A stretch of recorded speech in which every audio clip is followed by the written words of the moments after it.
Welcome back আবার another new video.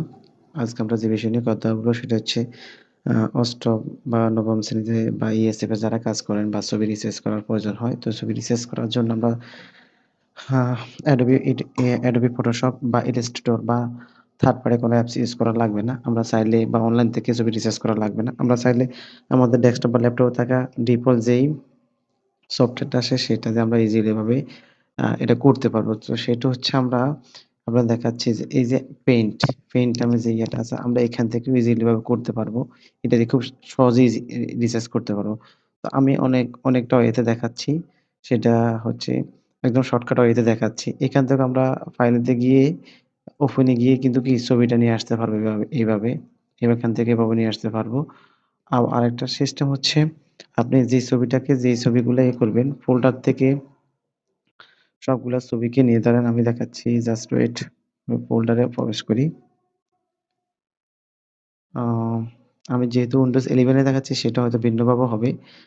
Windows 8 বা 10 এর ক্ষেত্রে একটু ডিফারেন্ট ওয়েতে। তো বাট সিস্টেম কিন্তু একই রকম। ওয়েস্টার্ন কুইয়াস এই যে আমি এখান থেকে ধরেন Windows 8 এবং 10 এগুলাকে একসাথে সিলেক্ট করে যখন এভাবে মাউসের রাইট বাটনে ক্লিক করতেছি, তখন আমার এখানে এই প্রিন্ট নামে এই অপশনটা এখানে থাকে। বাট মাল্টিপল মানে ফটোগুলাকে একসাথে এডিট করা যায়।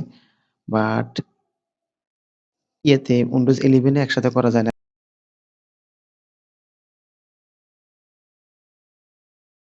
সিঙ্গেল ভাবে করতে হয়। তো যেকোনো একটা ছবিকে আপনি যদি এডিট করতে চান, তাহলে সেই ছবিটাকে আপনি এভাবে মাউসের রাইট বাটনে ক্লিক করার পরে যে এই মেনুগুলো ওপেন হবে সেখানে আপনার ওপেন হতে যাবেন। আপনাদের হয়তো এখানে থাকবে যে এই পেইন্ট নামে যে এই অ্যাপসটা ডিফল্ট যে অ্যাপসটা থাকবে সেটা হয়তো আপনাদের এখানে থাকবে বা এডিট এখানে থাকবে। তো আপনার এডিট বা পেইন্ট এই ২ টা মনে রাখবেন যে এখানে দেওয়া থাকবে। তো এখানে কিন্তু এ এ এই যে আমার এখানে কিন্তু ওপেন উইথ এ দেওয়া আছে। তো আপনি ওপেন উইথ এ এখানে জাস্ট Windows 11 একটাই ছবি আপনি একসাথে এডিট করতে পারবেন। এভাবে এক এক একটা এভাবে ওপেন হবে। বাট আপনি এটা কাজ করে যখন ক্রস দিয়ে দিবেন তখন বাকিগুলা ওপেন হবে। সেটা হচ্ছে ইয়ের ক্ষেত্রে Windows 8 বা 8 এ বা 10 এ। মাল্টিপল ছবি একসাথে এডিট করা যায় বা একসাথে সিলেক্ট করেও করা যায় না। এখানে সিঙ্গেল করতে হয়। সিঙ্গেল ফটোকে এডিট করতে হয়। তো আপনারা যারা Windows 8 বা 10 ইউজ করেন তারা কি করবেন?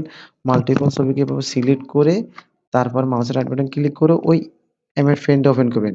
তো দেখবেন সবগুলা ছবি একসাথে ওপেন হয়ে যাবে একটার পর একটা, একটার পর একটা। তো আপনি যে ছবিটা কাজ করবেন সেই ছবিটা কাজ করে এভাবে কাজ করে এ কেটে দিবেন। এভাবে কাজ কমপ্লিট হয়ে গেলে এডিট করে কাজ হয়ে গেলে এভাবে কেটে দিবেন। তো আমি এটা এডিট করতেছি। তো আমার এখানে শর্টকাট কি হচ্ছে কন্ট্রোল W দিলেও এরকম রিসার্চ এর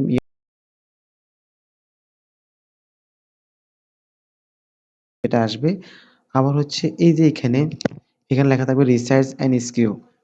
আপনি এখানে ক্লিক করবেন। ক্লিক করলে এখানে পিক্সেলে নিয়ে আসবেন। তো আপনার ডিফল্ট এখানে দেখেন এটা সিলেক্ট হয়ে আছে। আপনাদের এখানে হয়তো চেক বক্স থাকবে। Windows 8 বা 10 হয়তো আ চেক বক্স থাকবে। আপনি চেক বক্সটা উঠাই দিবেন। আপনার আমি যদি ছবিটা ইয়ে অনুযায়ী রিসার্চ করবেন। এখানে আমি যে ৩০০ আর এখানে ৩৮০ করব। ঠিক আছে?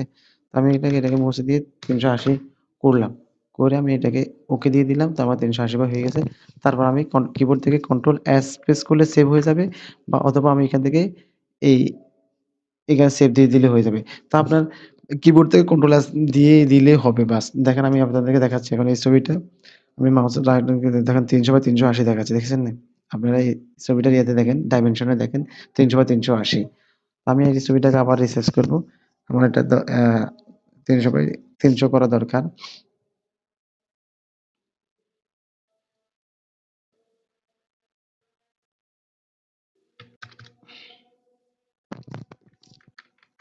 ওকে।